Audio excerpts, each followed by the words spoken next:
Welcome back to Veterans Did You Know? I'm Dave Eling, and I'm speaking today with Nancy Frye, and we're talking about issues that involve the American Legion, female veterans in the service, and the role of the female veteran in the service organizations and the military today. And we were talking a little bit about post-traumatic stress and the females coming back. And as Nancy, as we had said, is the state vice president of the American Legion, which commander, but close. Vice president. I don't know what it is. I want you to run all the way to the top. Is really what I want you to do, Nancy. I want you to run the country. I'm running. Run the country. That's what we want you to do. Is the commander, and then I put you in line for as the state commander. And Nancy has a neat perspective on female veterans that I want you to share, Nancy. Is, you know, you live at why you got in, but you've opened the door for other females to thinking, you know, it's okay to join these veterans organizations because I am a vet. I put the uniform on, I served my country, I did what they asked me to do, I went where they told me to go. I'm a veteran. And that's nice to see that, because I think a lot of female vets, sometimes you're like, well, you know, I'm not a combat vet. I don't know if I should belong to these posts. And they don't grasp what the post really does. Why don't you tell them some of the things that the American Legion is involved with that they may not know about? Well, one of our main points that we try to stick with in the American Legion is how we serve our community, especially the youth of the community. We have a lot of programs for youth. And it doesn't mean that their family members have had to been veterans. We go into the schools and we bring them into our programs. A lot of money is given in scholarships through the American Legion to the youth in our communities.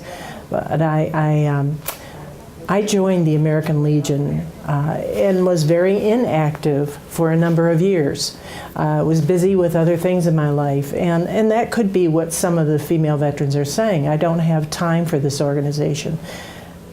I tell them now that even if you're a member and you're not active as a member, your voice still counts when it comes to issues with the legislature.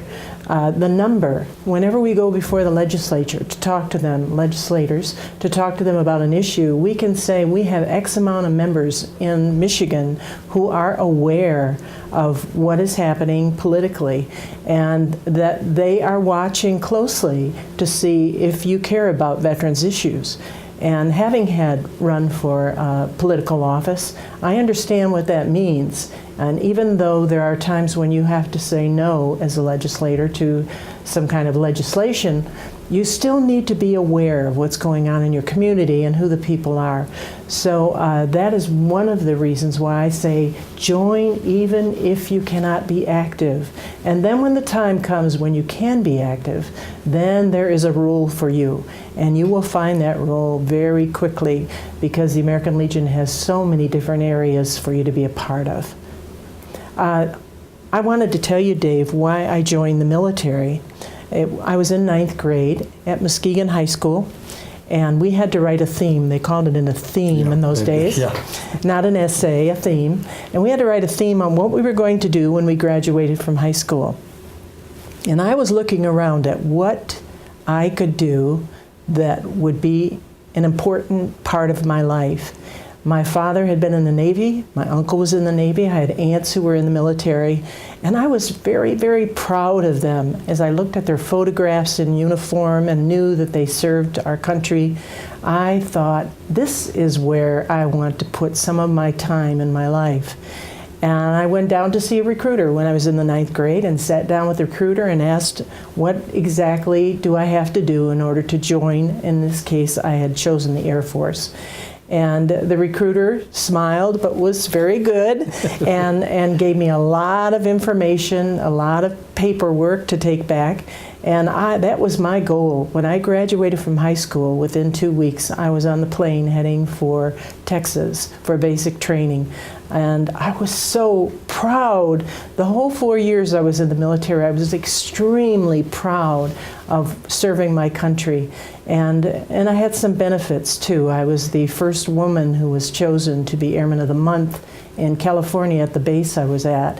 I met my husband through the military, and he was a military policeman. And we raised our children during the 19 years that we moved around as a military family. My husband put in 24 years in the military. I put in 4. Great training, great discipline. I cannot say enough. If a person is physically and mentally able to make a choice when they graduate from high school and they're not ready for college, or they want to get a couple years in a college, and I would suggest Muskegon Community College since I'm on the board of trustees there. But if the time is right, I would suggest that you look into joining the military and making it a career for your life.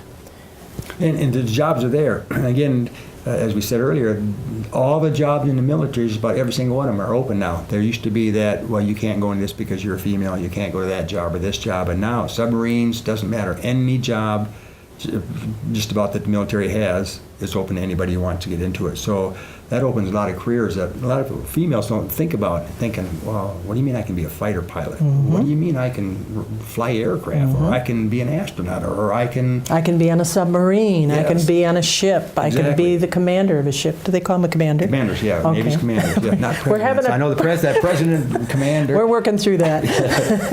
Well, because some veterans organizations, the commander is the president. Yeah. It's like I think the DAV and some of those that they call him a president or a Vietnam vet. And the auxiliary Yeah. president is the leader. It's true. The one that is in charge doesn't matter. You got the hat on, you got the gavel, you're in charge, so you're going to call the shots. Yes. And I'm reading things on my computer now that are coming through because I get a lot of military information about should women be in combat or shouldn't they? And since I know women who are and have been in combat, I'm thinking this is a little too late here. They're already out there in combat. They're already doing that job. And again, if someone says to them, you know, you had a choice, you didn't have to go in the military. Well, what if they felt as I did, that you want to serve your country, you want to do something that can make a difference, and you chose the military to do it? I think those questions needn't be asked. I think you should thank your veterans, be they male or female. You thank them and tell them that you appreciate what they've done for our country. I thank veterans every chance I get. Even though I'm a veteran, I make sure that they know that I appreciate what they've done. I always try to do that too. I meet a vet comes in here, I says, thank you for your service, number one. You know, because a lot of times you don't even get thanked for your service. They always thank them for your service. And I always, when I'm doing talks someplace, I say, well, you know what? Thank a vet, you know, and by golly, if you go up there and they look huggable, give them a hug. And if they don't look so huggable, you know, some of these guys can be a little ornery looking, just shake their hand or say, you know, thanks a lot for it.